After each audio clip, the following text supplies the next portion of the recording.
What's up, guys? Spin Firearms here, and today we're going to be talking about a fix for a Glock that has actually given me issues. Now, I have a bunch of Glocks, a pretty large sample size, and the thing about it is I don't get a lot of issues with them, and that's just one of the biggest reasons why I like Glock. They lack in a lot of areas when it comes to texturing or rails, or you saw my video where I talk about all the things I wish Glock changed, but they rarely ever give me issues. But the Glock 28 was basically a doomed release from the start.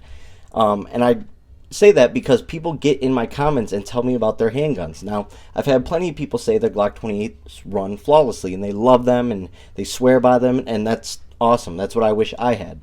But at the same time, I've had a bunch of people saying they've had issues. So it is a pretty common issue in this handgun, and it tends to be the exact same issues happening with everyone. But before we get started, hit the like button, drop a comment down below, and subscribe. Today, I'm going to talk about the fix. Now, I've actually talked to people in the comments, like I just said. They've sent their Glock 28 to Glock. It came back. I think they changed out recoil springs or the guide rod or whatever the case may be. It had to go back again. I've talked to multiple people like that. I've also talked to multiple people who have gotten a new guide rod that they took out of a different Glock subcompact, and it runs for them. It was a very confusing issue, and I wasn't 100% sure what I should do about it. Sometimes I like to mess with handguns that I don't carry. Keyword, don't carry.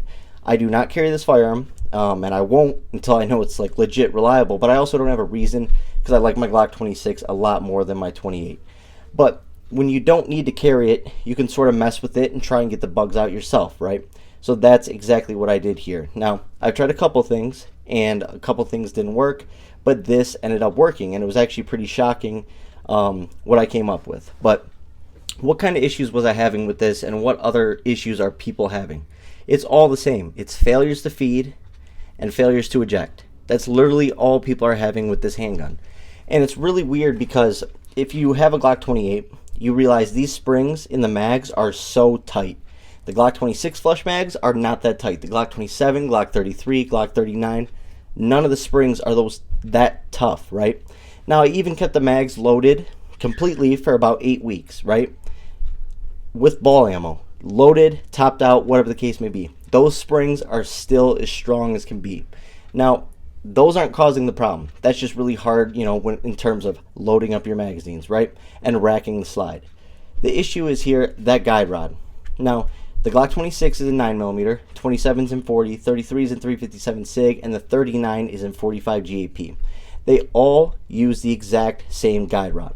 And when they released the 28, to the civilian population, what's interesting about it is this handgun's been out almost 30 years, but it just hasn't been over in the US due to import rules having to do with a point system, right? So the first time they were able to have a 380 Glock over in America was with the 42 and stuff like that, because it was made in Smyrna, Georgia, or however you pronounce it. Now, same with this Glock 28. If you look at it, you'll realize you have logos for Georgia. That means it was made here in America, and that's why they can produce it. Now, I understand why they produced it. The Ruger Security 380 is an awesome value, $300 and stuff like that. Do I like the 380 Security better? No, I do not. The Glock has a much better finish. The Glock is a smoother shooter. It doesn't have as good of a trigger, but that Ruger finish is huge for me. And I just really think the Glock 28 is a better shooting handgun. That's just it. But for the price, I think go with the Ruger Security 380. It just is what it is. A $200 difference is crazy. Now, what's interesting is I actually got my first Glock 25 mag. So this is a 15 plus 1 16 round setup. Now they can compete with the Security because they also have larger mags for the Security. But like my Glock 26, my 27s, my 33s, and my 39s, you can throw an X grip on there. 16 rounds of 380. This is an awesome setup if it's reliable. Now, I've had hundreds and hundreds of rounds through this handgun. This isn't one of my main shooters or anything, but it's gotten a lot of holster time. I have a 26, a 27, a 33, and a 39, so all the holsters are interchangeable, basically, except for the 39. It's a little bit wider. It works with some, doesn't work with others. But I've gotten some good holster time and range time with this handgun, but I never have had a real successful trip until, a couple months ago or whatever the case may be. And then last week, I had an awesome trip with this handgun. I shot it great. It ran flawlessly. But what's interesting about it is, I've had issues for the first 600, 700 rounds. And then after that, since this fix, everything has ran flawlessly. But this handgun is just really grown on me since then. Now, I won't carry it because it's unreliable, but the speed that this thing shoots with, it honestly feels like a 22 with the fix. Now, let's get into that fix. Obviously, this firearm is cleared and safety checked, but notice this rack. Listen to it. Notice how easy it is, right? How simple, how smooth. You have no rubbing, nothing, right? You're also going to notice that is not a regular guide rod. Now, how did I come across this fix? Well, I probably have about 30 subcompact Glock guide rods sitting in a toolbox upstairs.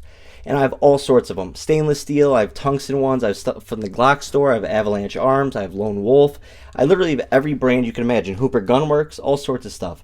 But I also have the guide rod and spring that I run on my 26, and that's DPM Systems. A lot of people mentioned them to me. A lot of people were talking how great they are, so I finally gave it a try. And not only did it turn this firearm into a reliable handgun with the same spring weight, sorry, that's hard to say, but on top of that, this shoots like a 22. Honestly, when you shoot this setup with the DPM guide rod and recoil springs and assembly, this thing shoots like the Glock 44. I kid you not. And having a Glock 44 basically is as everyday carry, button 380, unreal. The recoil is so minimal. It is the smoothest shooting package. I kid you not. I absolutely love it. I'm accurate as can be with it, even while shooting fast. And what's really nice about it is you can still get a very small concealable package that's 10+1 with that flush mag. And you can only get 2 fingers on it, which is the #1 complaint. But because the recoil is so minimal, shooting with just 2 fingers and your pinky wrapped underneath that base plate, honestly, it's just fine. It's always fine for me, even my Glock 27 and my 33.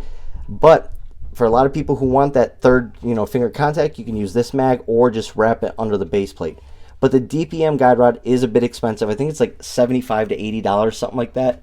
But I kid you not, it's worth it. I just ordered another one because I'm going to put this back in my Glock 26. That's literally the fix. That's all it is. I just completely changed to a reliable guide rod company, kept this factory weight for the springs, and everything runs flawlessly. And it's so weird because this handgun it just cycles so much better. You can just feel it. You just feel the quality of this guide rod versus the Glock OEM guide rods. Now, Glock makes great guide rods, but still, this one is just top notch. And for an $80 fix, I get that's expensive. But to be honest, I trust it a little bit more than them just sending you another subcompact OEM guide rod that runs for all the calibers. This spring right here is just unreal. And once again, one of the hardest parts about this handgun to get used to is racking that first round in the chamber with 10 rounds, right? So having this guide rod really smooths that out. I mean, this thing is just so easy to work with. And what's interesting about that is it almost turns it sort of to the Security 380, because a Security 380 is a light rack. It's meant to be simple to use for hands that are in pain or arthritis or women, whatever the case may be. So this setup right here actually is such minimal recoil. I kid you not. It's like shooting a 22.